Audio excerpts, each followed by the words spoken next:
ശ്രീ ജയശങ്കർ, അങ്ങ് കേട്ടല്ലോ അല്ലേ? പോലീസിന്റെ ജീപ്പ് അടിച്ചു പൊട്ടിച്ചിട്ട് പ്രതിയെ പിടികൂടിയ പോലീസ് അവസാനം കുറേ നേതാക്കൾ വന്നു വരുമ്പോൾ വിട്ടുകൊടുക്കേണ്ടി വരുന്നു. ഇപ്പോൾ ഈ നിധിൻ പുല്ലൻ ഒളിവിൽ പോയി എന്നാണ് പോലീസ് പറയുന്നത്. പോലീസിനൊരു ഗതികേടല്ലേ? അല്ല, അതിലെന്തെങ്കിലും അത്ഭുതം ഉണ്ടെന്ന് എനിക്ക് തോന്നുന്നില്ല. അദ്ദേഹം എന്തിനും ഒളിവിൽ പോയെന്ന് മനസ്സിലാവുന്നില്ല. പിണറായി വിജയൻ കേരളത്തിൽ പോലീസ് വകുപ്പിന്റെ ചുമതലയോടുകൂടി മുഖ്യമന്ത്രിയായിട്ടിരിക്കുമ്പോൾ പാർട്ടിയിലെ ഉത്തരവാദിത്തപ്പെട്ട ഒരു സഖാവ് ഒളിവിൽ പോകേണ്ട ആവശ്യമൊന്നുമില്ല. അദ്ദേഹം നേരിട്ട് പോലീസ് സ്റ്റേഷനിൽ ചെന്ന് എന്നെ അറസ്റ്റ് ചെയ്യൂ എന്ന് പറഞ്ഞാൽ പോലും അവിടുത്തെ പോലീസുകാർക്ക് അദ്ദേഹത്തെ അറസ്റ്റ് ചെയ്യാനുള്ള ധൈര്യമോ അല്ലെങ്കിൽ ഉത്തരവാദിത്ത ബോധം ഉണ്ടാകുകയില്ല. കാരണം കേരളത്തിലെ ക്രമസമാധാന നില ആ രീതിയിലാണ് ഇപ്പോൾ ഉള്ളത്.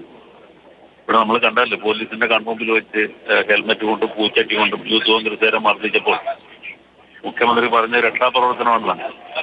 ഇവര് കേസിൽ കോടതിയിൽ നിന്ന് ജാമ്യം കിട്ടി വന്നപ്പോൾ പാർട്ടിയുടെ ഉത്തരവാദിത്തപ്പെട്ട നേതാക്കന്മാരെ MLA അടക്കം പൂമാലയിട്ടാണ് അവർ സ്വീകരിച്ചത്. അപ്പൊ ഇങ്ങനെയൊക്കെയുള്ള സംസ്ഥാനത്ത് പോലീസ് ജീപ്പ് തല്ലിപ്പോയിക്കുന്ന വിപ്ലവ പ്രവർത്തനമാണ്.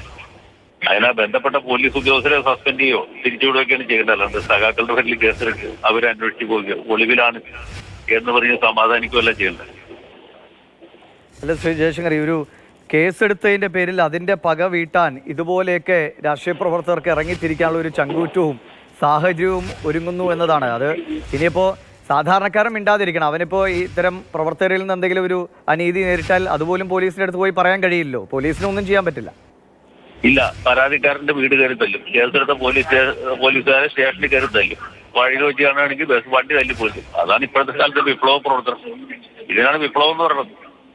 അതല്ലേ ഇവിടെ ഗവർണറെ അദ്ദേഹം താമസിക്കുന്ന ഗസ്റ്റ് ഹൗസിൽ പോയി കരിങ്കൊടി കാണിക്കുകയും മുദ്രാവാക്യം വിളിക്കുകയും ആരിഫ് ഖാനെ മൂരാച്ചി ഇറങ്ങി പാടാ തെമ്മാടി എന്നിട്ട് മുദ്രാവാക്യം വിളിക്കുകയും ചെയ്യുന്നത് നിങ്ങളില്ലേ? അതൊക്കെ വിപ്ലവ പ്രവർത്തനമല്ലേ?